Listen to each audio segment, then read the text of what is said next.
No, takže, ako môžete vidieť, momentálne bývam na vojenskej základni. Poďme si to tu spolu pozrieť.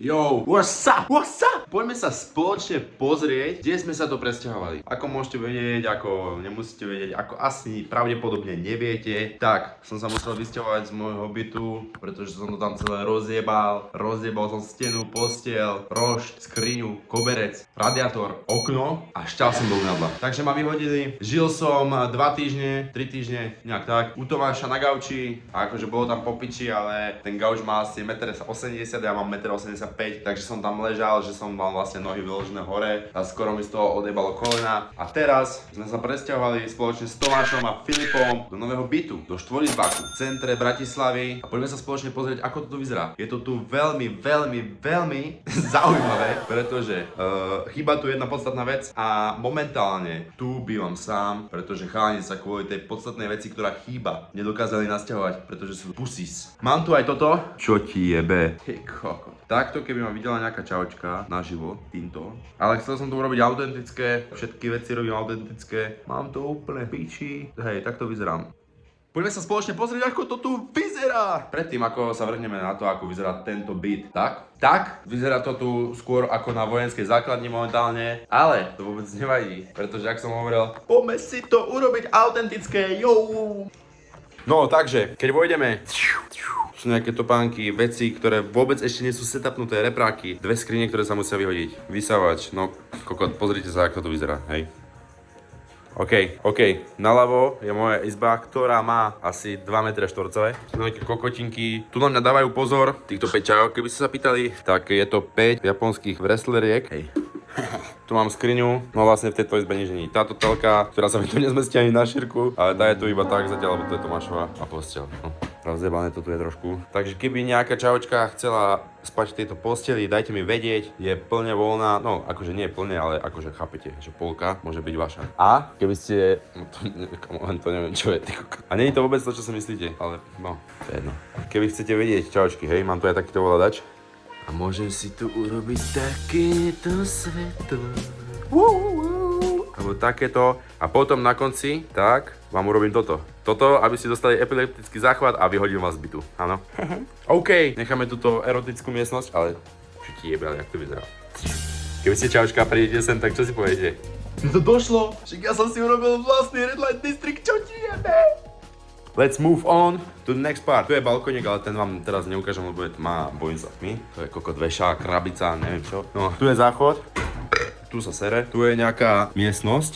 Z tejto miestnosti nebude špajza ani nič podobné. Chceme tu vlastne urobiť, že modlitebnú miestnosť na 2 spôsoby. Dá sa tu koberec. Budú sa tu môcť modliť aj moslimovia, aj kresťania. Koberec, ale tu na tejto strane, alebo sa to vymení, bude vlastne aj krížik, hej? Takže, akože kríž, chápete? Takže od jakej viery ku nám príde čaučka, chlapec, muž, žena, babka, detko, tak môžete sa to modliť. Hej, a ešte sa tu budú ako keby repráky a bude tu hrať taká turecká hudba.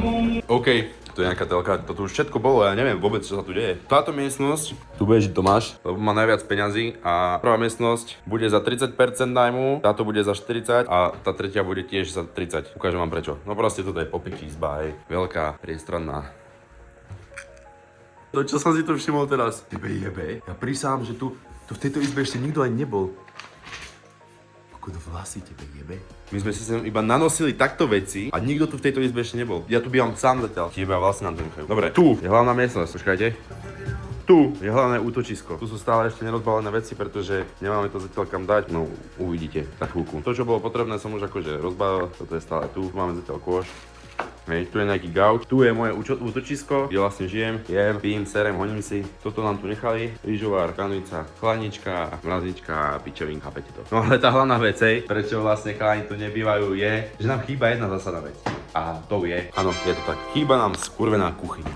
Toto je vlastne naša, no vlastne moja kuchyňa momentálne. Tu mám ešte zlatého bažanta, keby som chcel, tu mi tu tiež nechali. Takto sme tu napojení na káble. Tu je vlastne, to je moje celé príslušenstvo. Keď som tak nad tým ale rozmýšľal, tak keby mám ešte airfryer, tak ja nemusím mať ani kuchyňu. Kuchyňu nemáme hlavne z toho dôvodu, že vlastne sme v centre Bratislavy, je to štvorizbák. Kuchyňou by to boli vlastne 3 litre za mesiac a bez kuchyne nám to dali za liter, no tak sme to zobrali. Ale to vôbec nevadí. To máte vlastne aj výhodu, že keby ste boli čajočka, chcete ku nám prísť, prespať, zabaviť sa, mať krásny večer s hociktorým z nás troch, nemusíte sa báť, že by ste museli ísť do kuchyne alebo variť alebo niečo, viete proste aký je svet, ako sa ľudia pozerajú na ženy, hej, že vlastne patria do kuchyne, neviem čo, my vôbec my nie sme takí. My sme proste zastancovia toho, že žena je krásne stvorenie, ženu si treba vážiť a vôbec nemusí byť v kuchyni. Preto sme aj tú kuchyňu dali preč, aby ste si náhodou nemysleli, že vás tu chceme zneužiť. OK, keď sa presunieme sem, tu máme kúpeľku. Kúpeľka vyzerá takto. Nemáme ešte ani závesy, musím sa tu kúpať, hej, lebo nestihol som ešte vlastne nič. Tu mám umyté riady, tu umývam riady, tu mám špinavé riady, no, tak toto tu zatiaľ vyzerá. Akože, možno to nevyzerá najlepšie, ale tento byt bude skurvene naložený. Toto bude najlepší byt, ktorý bude v Bratislave. O tomto byte bude písať refresher, chápete? Si budete pozerať raz YouTube, pozrite si toto video a poviete si, že tam by som nechcel bývať. Za pol roka si pozrite YouTube a zrazu zaklop som dole refresher, dizajnerský byt Adriana Franka, Tomáša Gerata a Filipa Smitha Kováča. Poďme sa presunúť na poslednú izbu. Posledná izba, tak môžete vidieť, tak je určená pre Filipa, lebo normálny človek, hej, ktorý nie je midget, tak takto na to vychádza výškovo. A názvom na ukážka. Ochrnul som. Je koniec. Bohužiaľ, môže tu bývať iba človek do 125 cm. OK, ale za to Filip má popič izbu. Nemá aspoň 2 m štvorcové. Ale nedá sa tu zasvietiť. Som to vymýšľal. Tu má gauč. Môže ísť ku Tomášovi. Tu má nejakú skrinu, madrát, pre bezdomovcovú posteľ. Kuku za toto mi tu nechal. Asi tringel, ale ešte tu nikto nebýva proste. Tieto dvere. Kurva! Jak sa odtiaľ dostanem? Kurva! Piče! A dosť ty koko! No a toto je náš byt. Neváhajte nás sledovať, neváhajte sledovať nás, náš byt, našu cestu. Ako z tejto vojenskej základne urobíme naložený dizajnerský byt s prvkami striptízu. Čaute, vidíme sa na budúce.